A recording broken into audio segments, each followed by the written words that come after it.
Hades, a masterpiece from Supergiant Games, and I'm emphasizing on the word masterpiece. This game came out on 6th December 2018 in early access, and after 2 years of giving finishing touches to the game, the full game came out on 17th of September 2020 with the true ending.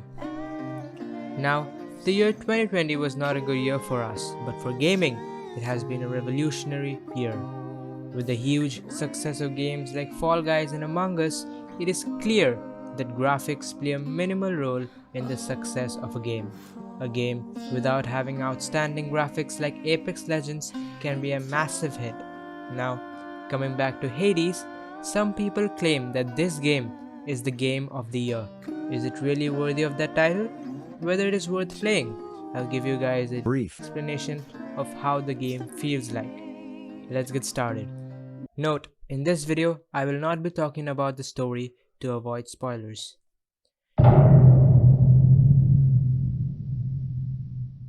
So, Hades is a roguelike action role-playing video game developed and published by Supergiant Games. You play as Zagreus, the prince of the underworld and also the son of Hades. Your objective is to escape the underworld with the help of Olympian gods like Zeus, Poseidon, Aphrodite, and many more to meet your birth mother, Persephone. Since Zagreus is immortal, every time you die, you start from the beginning, and during the previous run, if you had beaten a boss, you will unfortunately have to face the boss again. Now, you might think, then what's the point? The game would become boring very fast. No, that's where you're wrong. Every time you attempt to try to escape the underworld, the map changes. That's right, and you get new boons from the Olympian gods, making sure that you get a new experience every attempt. And that's what I like about the game a lot, because I always thought RPGs became a bit repetitive after some time, but Hades offers a new experience every time, whether it's your first attempt or your 40th. The combination of boons from the Olympians give a new, stronger experience every time. Here are a number of weapons you can play with, like Stygius, Aegis, Malphon, Exagriff, Varatha, and each of them having their own aspects. My favorite is the Coronact, also known as the Heart-Seeking Bow. So we covered the Infernal Arms. Now let's move on to the Codex. The Codex is where all the information of the gods, weapons, etc. is stored. You receive this from Achilles pretty early on the game. You can also build up relationships with various gods. Now let's move on to combat. Each weapon has their default attack, with a special attack and a few extra attacks. The combat is pretty good overall, but the weapon in itself becomes pretty boring after some time, and that's where boons come in. Boons are gained by the Olympian gods, helping you along the way. The combination of boons from different gods really spices up the combat, making you stronger with every single boon. Boons can be gained by selecting from 3 different options when you meet the god. Like I said earlier, if it's your first attempt or your 40th, you keep finding new combinations which never lets you get bored.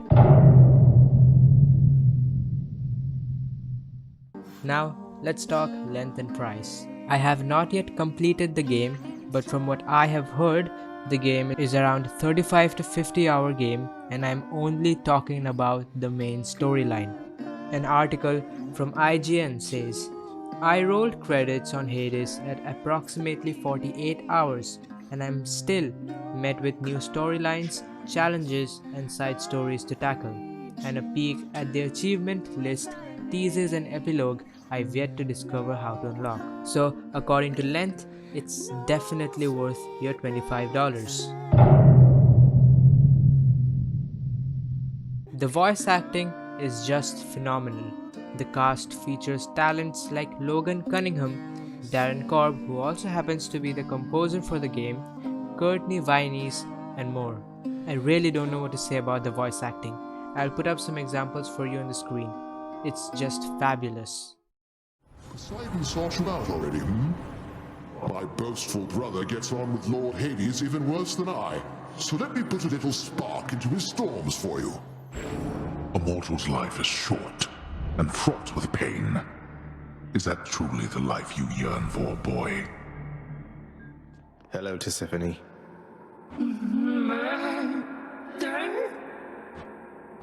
How about no?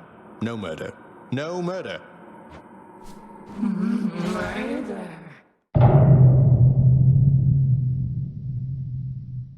There are shops where you can buy stuff, for example health and boons too at some times.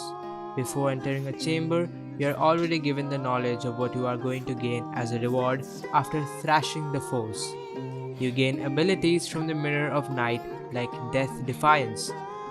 The name of the ability speaks for itself. There are also survival challenges given by Hades himself, where you need to survive for a certain amount of time without dying. In this case, Death Defiance does not work. The bosses are tough to beat, I'll give you that. And if you think you are struggling or want to explore the storyline, you can always enable God mode, which gives you damage resistance, and if you think you are capable of beating foes on your own, you can disable God mode at any time. You can also do some renovations in the House of Hades, and the best part is, you can actually pet Cerberus. As it is.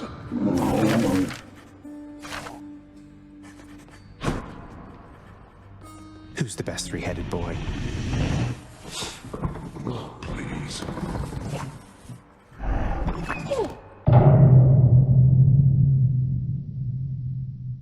Now, what is my verdict? Hades deserves to be called the game of the year. Period. Hades is a one-of-a-kind roguelite that sets the bar for creatively combining wildly different genres together and using their strengths to complement each other in unexpected ways. And again, it never gets old. You can continue playing for 100 hours, 1,000 attempts and not get bored. IGN says, Hades skillfully navigates the millennia-old baggage of ancient characters reinterpreted through a contemporary lens that feels like they are straight out of some animated series that's way ahead of its time. In short, yes, it is worth your $25. So if you haven't played it or you are still thinking to play it, I guess the rating speaks for itself. The game link is in the description as always, and if you're new, hit the subscribe button for more gaming related content and like the video if you think I did justice on reviewing the game. So I will see you guys in the next video. Until then, I hope you guys stay safe and happy, and yeah, bye.